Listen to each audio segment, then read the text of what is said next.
तो मित्रों, ये जातीय जनगणना नहीं कराना चाहते, इसलिए जातीय जनगणना नहीं कराना चाहते क्योंकि इनका जातीय जनगणना से पोल खुल जाएगा। इस देश में जज की कुर्सी नहीं मिलेगी, इस देश में डीएम की कुर्सी नहीं मिलेगी, इस देश में कलेक्टर की, इस देश में डॉक्टर की कुर्सी नहीं मिलेगी।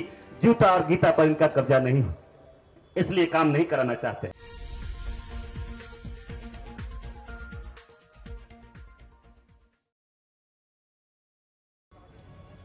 सम्मानित मंच, अध्यक्ष जी, भारी संख्या में उपस्थित ओबीसी समाज के नेतृत्व करने वाले नेतागण, बहुजन समाज के सारे संत महापुरुषों को नमन करते हुए आप सबको जय भीम, जय भारत, जय संविधान। साथियों, समय का अभाव है, बहुत सारे वक्ता अपनी बात को रखने वाले हैं। मैं श्रोता बनकर यहाँ आया था सुनने के लिए। मुझे अगर काश 4-8 दिन पहले समय मिलता, जानकारी मिलती, कुछ न कुछ जरूर ऊर्जा देता, कुछ न कुछ जरूर ताकत देता। आज जिस विषय पर हम लोग सम्मेलन कर रहे हैं, सभा कर रहे हैं, उस संदर्भ में मैं आपको बताना चाहूंगा, ये मित्रों, ये बड़ा बुरा समय हमारे लिए चल रहा है। जिसके खिलाफ हम आंदोलन चला रहे हैं, जिसके खिलाफ हम लड़ रहे हैं, हक अधिकार की बात कर रहे हैं, वो अगर हमारे साथ दगा कर रहा है तो कोई बात नहीं।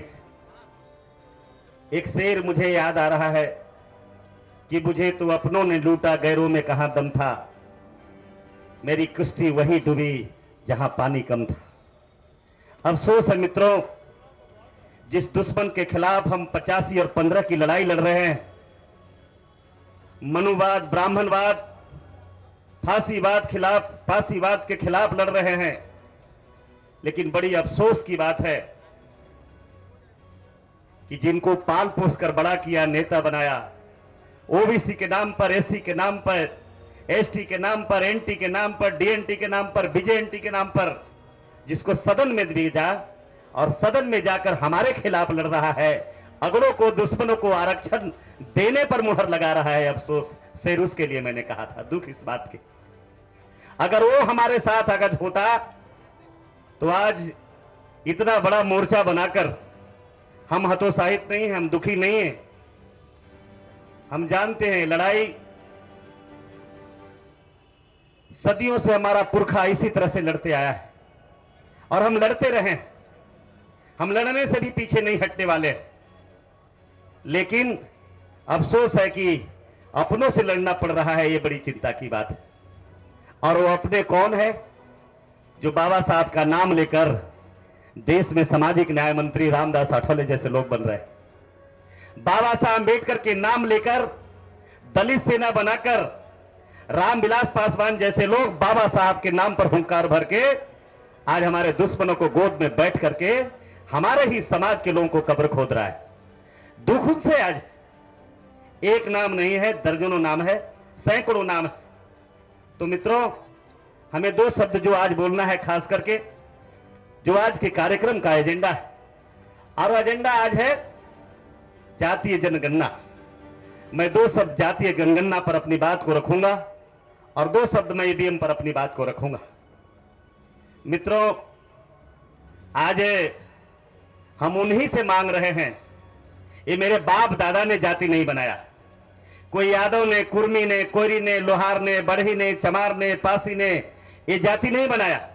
काश उसके बाप दादा ने अगर मनुस्मृति नहीं लिखा होता, मनुस्मृति में अगर 6,500 जातियां नहीं दिया होता, तो आज हम जातीय जनगणना की बात नहीं यहां पर करते। लेकिन आज मुझे करना जरूरी हो गया और मैं उन्हीं से मैं आज कह रहा हूं कि आज क्यों आपके पेट में दर्द है, आज किस बात की आपको तकलीफ है, इसकी बीज तो आपने बोया है, जब इसके पौधे निकल गए हैं और पौधे के बीज भी ऊपर हो गए हैं, उसका हिस्सा है। हम वही काम करना चाहते हैं जो आपके बाप दादा कई पुरखा पहले जिसका जन्म आप दिया था, मनुस्मृति के रूप में दिया था। हम आज भी हम समर्थन करते हैं इस सम्मेलन के माध्यम से, इस मंच के माध्यम से हम इस बात का समर्थन करते हुए, जातीय जनगणना का समर्थन करते हुए अपनी बात को आगे बढ़ा रहा हूं। और जो षड्यंत्र है हो रहा है इस देश में, मैं उस पर खासकर 1 मिनट का बात करूंगा, आपको प्रकाश डालना चाहूंगा। मित्रों, ये जातीय जनगणना इसलिए नहीं कराना चाहते हैं क्योंकि जो इनका जो कारनामा है पर्दे के अंदर, जूता से गीता तक जो कब्जा इनका है अकेला, ये इस देश में अकेले 100 रोटी में 99 खाना चाहते हैं। इनको लगता है जातीय जनगणना से पर्दा उठ जाएगा। और हमारे लोग हैं जिनके लिए हम लड़ रहे हैं, जिनके लिए पूरे देश से आकर लोग संघर्ष कर रहे हैं, वो नौजवान, जिस नौजवानों के लिए मैं उन भाई का भी बात का समर्थन करता हूं, वक्ता साथी का, जिन्होंने कहा कि जिस दिन 10 लाख लोग ओबीसी SC ST के लोग जेल जाने के लिए तैयार हो जाएगा, उसी दिन क्रांति का रास्ता खुल जाएगा। लेकिन बड़ी अफसोस की बात है, जिसके लिए आप रास्ता खोलना चाहते हैं, जिसके लिए आप काम करना चाहते हैं, आज देखिए नौजवानों की भागीदारी का है।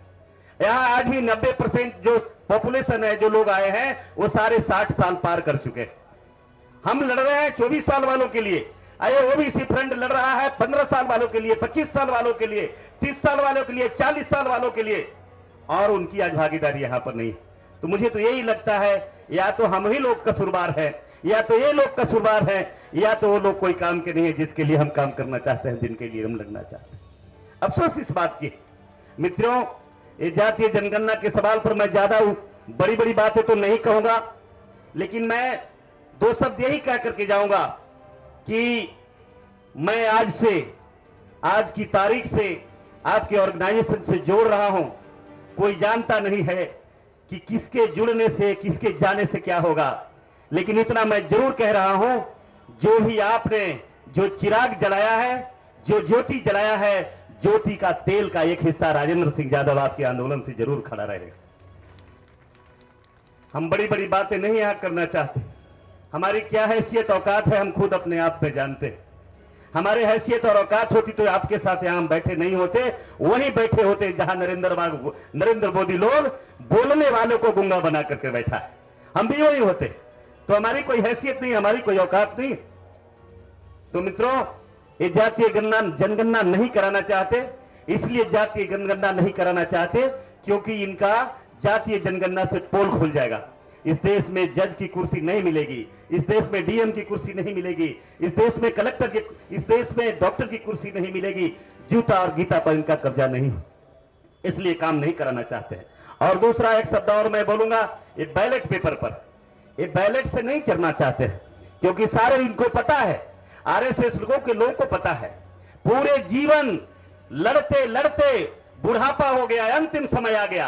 ये रिकॉर्ड निकाल कर देख लीजिए भारतीय जनता पार्टी का जो मुखौटा है आरएसएस, ये आरएसएस ही भारतीय जनता पार्टी को चलाती है।